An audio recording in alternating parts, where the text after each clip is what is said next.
sekusho ukuthi ugqumeke ngabe ngiyasina manje ngiyakwazi ukusina ungithumba ubuhlungu.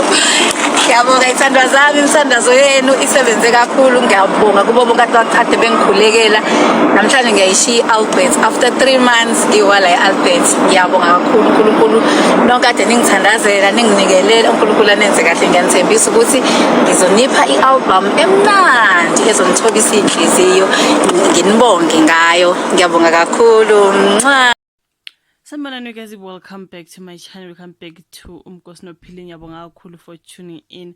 Thank you so much for coming.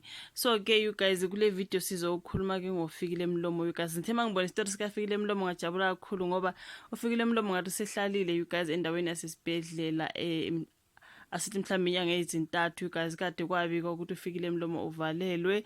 I think ube ne condition lapha na you guys, so behleli ku wheelchair into ekanjalo you guys. Kwathiwa ke kudingeka ukuthi ahlinzwe uFikile Mlomo ngoba uphathekile. So lona ke ungumculi wokholo you guys, uphume esibhedlela ke ngemva kokuthi kokuchitha izinyanga ezintathu ke ngenxa yokugula kwakhe. Kunesithombe sakaFikile Mlomo bayabika ngempela ukuthi uphume esibhedlela and waphuma ezihambela ngemva kokuthi kwakube ukuthi uhleli ku wheelchair. Kwathiwa utholakale ene umkhuhlane thizeni you guys. Sike sabona futhi lapha abaculi bokholo abaningana bese sibhedlela besiyomeseka you guys. Yazi ukuthi uFikile Mlomo umculi wokholo bese sibhedlela thizeni esise KZN kuthiwa ke Chief Albert Luthuli into ekanjalo guys ngaseThekwini. So ke ngithola ukujabula kakhulu guys mangibona lesi story ngase ngithi ngigijime ngaso ngoba wow, this is very very wonderful news. Makuthiwa uphume ezihambela emva kokuthi sasizwe ukuthiwa ungathi akakakhona ukuhamba you guys uku wheelchair and kuzomela ukuthi enze ioperation into ekanjalo you guys. So kuthiwa ke useluleme ke. Injabulo enkulu kakhulu lapha noFikile Mlomo ephume esibhedlela ezihambela you guys. Kwazi indaba ezimnandi lezo. Ngiyakhumbula ukuthi ngangiwenzile ama video ngoFikile Mlomo nginazisa you guys ukuthi kuthiwa ke isimo sakhe sinjena nakanjena. So mangibona lolu daba bekhuluma ukuthi kuthiwa uphumile nakhona uphume ezihambela ngathi wow, uNkulunkulu muhle you guys. Ngiyakhumbula kamazwi akhe laphana ngesikhathi sikhuluma ngaye kwathi uthena ke uyakholela kuNkulunkulu futhi uyathemba ukuthi uzophola, uyamethemba uNkulunkulu. And look guys, kuthiwa ithemba liyaphilisa. Kukhulunywa ngento ezikanjena you guys, ithemba ngempela liyaphilisa. Mongathembela kuNkulunkulu methembe you guys, ngempela uzophila. So kuthiwa ke kusazothatha isikhashana ukuthi umculo okholo ke uFikile Mlomo abuyele ngokugcwele emsebenzini ize seluleme futhi ephume esibhedlela ehambela.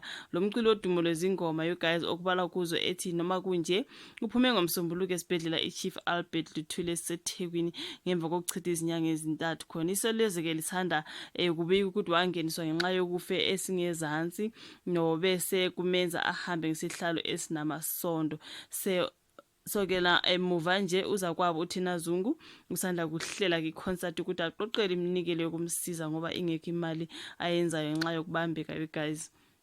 Sasizile ukuthi kufuneka ama donations ukuthi ke uFikile Mlomo athola ukuhlinzwa you guys ude kanjalo. So uThina Zungu ke utshele iphephandaba leli ukuthi izolo bayabonga ke ngokwesekwa you guys. Ukubalekile manje ukuthi sikhululeke sikhulekela ukuthi alulame ukugcwele impilo iqhubekele phambili. So ingxenye ke yomnikelo sisabantu belokubenikela bathi sizoyisebenzisela ukuthi angene e-studio enze ke i-album ukuze akwazi ukuqhubekela phambili nomsebenzi wakhe.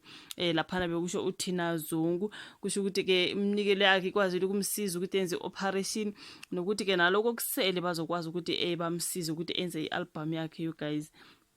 Batheke uthe iconcert ngeconcert le bayenza benza u75,000 futhi basazivulile izandla ngoba safuna ukunikela you guys. So uthi asikuvalile ukuphosa bakhona babelokhu bephosa namanje ngoba asazi ukuthi kuzothatha isikhathi esingakanani ukuze alulame ngokugcwele into ekanjalo. So kuthiwa ngeke avela asuke asebenze njengakuqala, kuzothatha isikhathi phela ukuthi you guys uzoloke ephola kancane kancane. So bathi akaqala ukusebenza ngakho abanothando basangaqhubeka nokuphonsa imali ezomsiza ngezindleko zokuqopha nokunakekela umndeni wakhe ngokunjalo. Kuloko kusho yena uThina Zungu osebenza ndawonye noFikile Mlomo.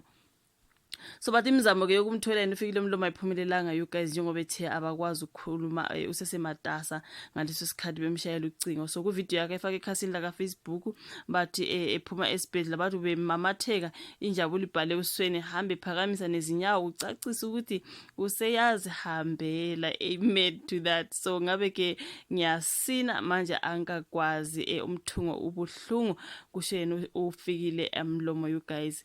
So ke njengoba kusho ukuthi wenzile i-operation so uthi umthungu usabhlungu ukuthi angasina you guys ngenjabulo anayo.